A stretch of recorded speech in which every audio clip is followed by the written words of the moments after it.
antioksidan, sudah ada polifenol, sudah ada kalsiumnya.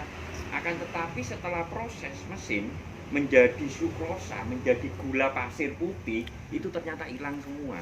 Ya. Makanya kalau di lab Pak, yang muncul cuma yang di atas ini Pak, sukros. Masuk ke tubuh seperti yang Bapak sampaikan tadi, dipecah jadi glukosa, kan gitu, iya kan? Nah, itulah penyebab utamanya di situ, bisa diabetes, bisa obesitas. Dan sebenarnya bukan diabetesnya yang bahaya ternyata menurut dokter itu, tapi komplikasinya. Nggak ada orang kena diabetes itu nggak kena jantungnya, nggak ada yang nggak kena livernya, kan komplikasi pastinya Pak. Akhirnya apa? Ngurangi gula salah, iya kan? Nambah gula juga salah, ya kan? Akhirnya badannya lemes, pelan-pelan habis. Itu. Jadi yang bahaya itu adalah komplikasinya. Nah, atas itulah Pak Joko mengadakan penelitian, butuh waktu 5 tahun Pak untuk meneliti. Kita uji lab gagal, uji lab gagal, uji lab gagal. Akhirnya alhamdulillah itu sudah terbit uji lab yang valid dan dinyatakan sebagai gula sehat pertama kali di Indonesia. Dan mohon maaf, kita tidak bisa pajang di toko Pak. Kita nggak bisa pakai strategi open market, ya kan? Open market itu sudah dikuasai oleh siapa Pak? Ayo, konglomerat Pak, 9 naga Pak. Yang punya Tropicana Diabetasol itu 9 naga Pak, ya kan? Kalau sampai ada satu produk baru yang siap menyaingi dia, dibeli pabriknya Pak, ditutup Pak. Contoh, jarum, ya kan? Gudang garam. Apa nggak tiap bulan beli pabrik baru dia? Hanya untuk menutup rokok-rokok kecil supaya nggak muncul. Itu strateginya Pak. Makanya kita menghindari betul. Akhirnya saya dikirim oleh pabrik untuk turun ke masyarakat untuk sosialisasi. Langsung turun ke masyarakat. Pertama kali kita turun kemana? Istana Negara Pak, nggak tanggung-tanggung Pak. Pak Muldoko langsung yang bawa. Kita sudah punya videonya semua. Pak Muldoko langsung bawa ke Istana Negara karena ini aset nasional ini. Ini nggak boleh sampai apa namanya, penemuan ini sampai hilang begitu saja kan gitu Pak. Iya kan? Nah, akhirnya kita sosialisasi. Saya mulai dari Jakarta turun. Alhamdulillah 1 minggu yang lalu saya mulai di Bali. Saya awali dari Denpasar. Ceritanya gitu Pak. Sampai akhirnya saya kesini lagi ini. Saya berangkat itu bawa waktu itu 20 karton. Saya belum tahu mau ketemu siapa. Intinya saya bawa barang, saya ingin sosialisasi. 1 minggu 20 karton itu habis Pak. Padahal 1 karton itu isinya 30. Ya, 30 box. 30 box ini enggak? Nggih, 1 box isinya 50 saset.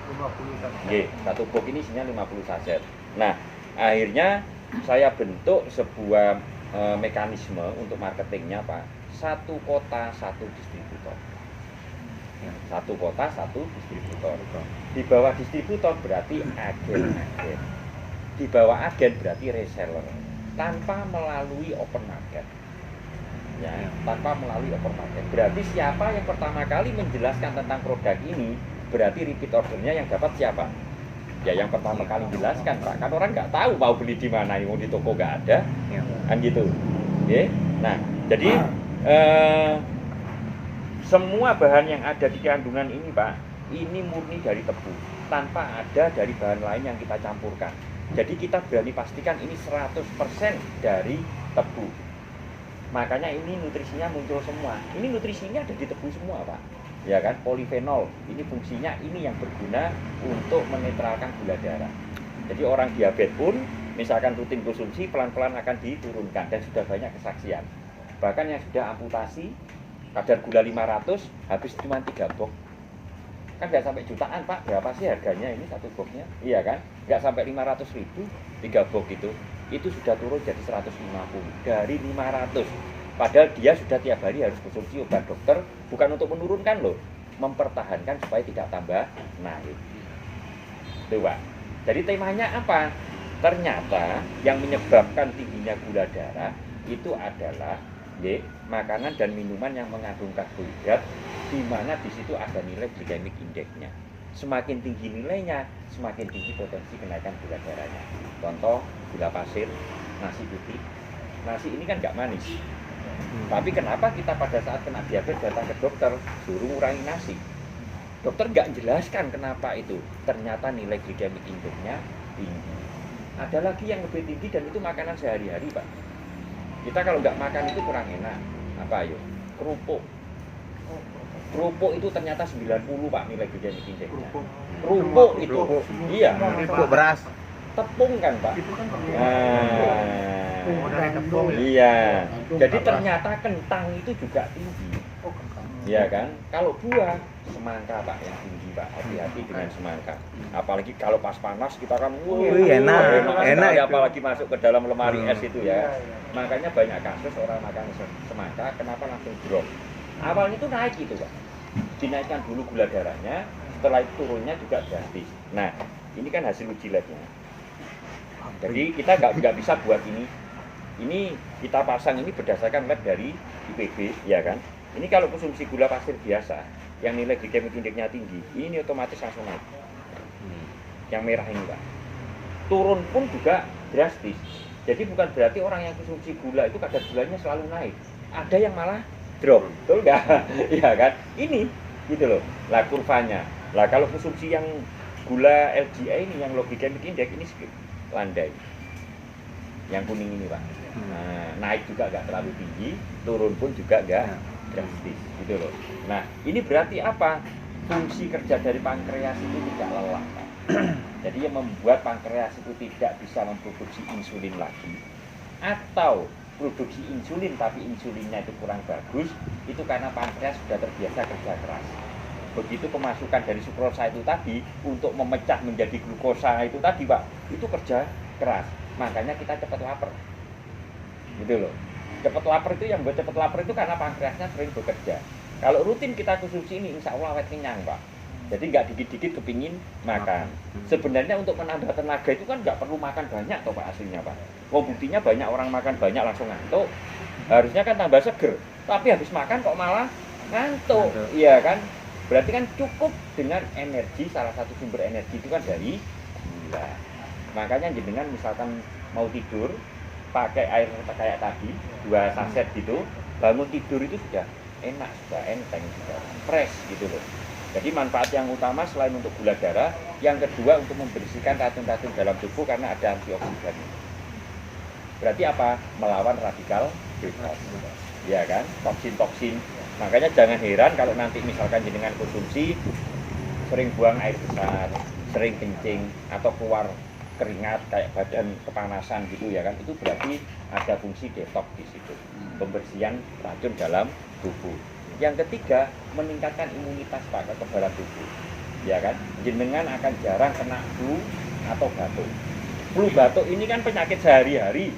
Ibaratnya itu ke toko kaki 5 beli obat batuk, beli apa kan ada semua sudah. Karena itu jadi virus sehari-hari. Nanti kita lebih kebal nantinya. Itu loh. Kalau sering rutin konsumsi. Yang selanjutnya adalah ini untuk meningkatkan imunitas Pak, kekebalan tubuh juga. Gitu loh ya kan. Apalagi pasca corona, kesadaran masyarakat untuk menjaga imunnya itu kan cukup tinggi. Buktinya UC itu yang botolan itu di supermarket itu sering kosong waktu itu, susu beruang ya kan, sering kosong orang beli karena sudah sadar untuk menjaga imunitasnya. Oke. Nah, ini kita bentuk seperti ini. Isinya Pak kita bagi jadi 2 seperti ini. Ini 25 saset, ini 25. Berarti totalnya adalah 50 saset. Per sasetnya itu 8 gram. Harus 8 gram Pak. Karena kita masuk kategori gula pasir. Kalau kategorinya pemanis buatan, itu nggak boleh lebih dari 2 gram. Makanya kalau jenengan mau membedakan, ya kan, ini alami atau buatan, itu cukup dari kemasan itu bisa Pak. Kalau kemasannya itu 2 gram, berarti itu pemanis buatan.